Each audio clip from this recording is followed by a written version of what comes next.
What's going on, everyone? My name is Cole with Actionable Insights. This is Derek Stone.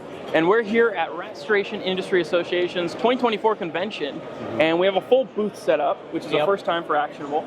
Nice and fun. We're now a booth company. But with that said, we're talking through the Actionable Profile today. The profile provides you live estimating guidance inside of Xactimate as you go.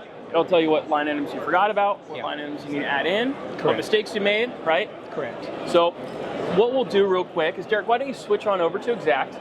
Okay. And this is the drawer right here. This is Xact Expert, and our 3,500 alerts exist in this drawer right here. So this is where you're going to get all that guidance. But Derek, why don't you take us through an alert that's popping up here? Absolutely. So our guidance has both warning and caution alerts. Think a warning as you may be using a line item wrong or something is incorrect, whereas caution guidance in the Actionable Profile is an omission, like based off of your line items, you may also need this. In this particular case, we've got a great one right here already lined up, Dry Patch J.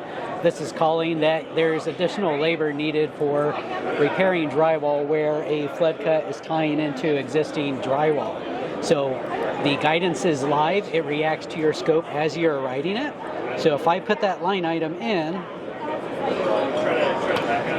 hit enter to drop this in, you'll see the guidance is reacting and it's seeing that you have completed that part of the scope, and it's showing additional guidance for what you have written. Cool. Well, Derek, if folks weren't able to make it out to RIA 2024, instead of waiting for 2025, where can they go to get some more details about the Actionable Profile? Absolutely. Go to our website, getinsights.org. You can book a demo with Cole or myself. We can show you exactly what the Actionable Profile can do for you. Awesome. Thanks, guys, for joining us this year at RIA 2024. We'll catch you next time.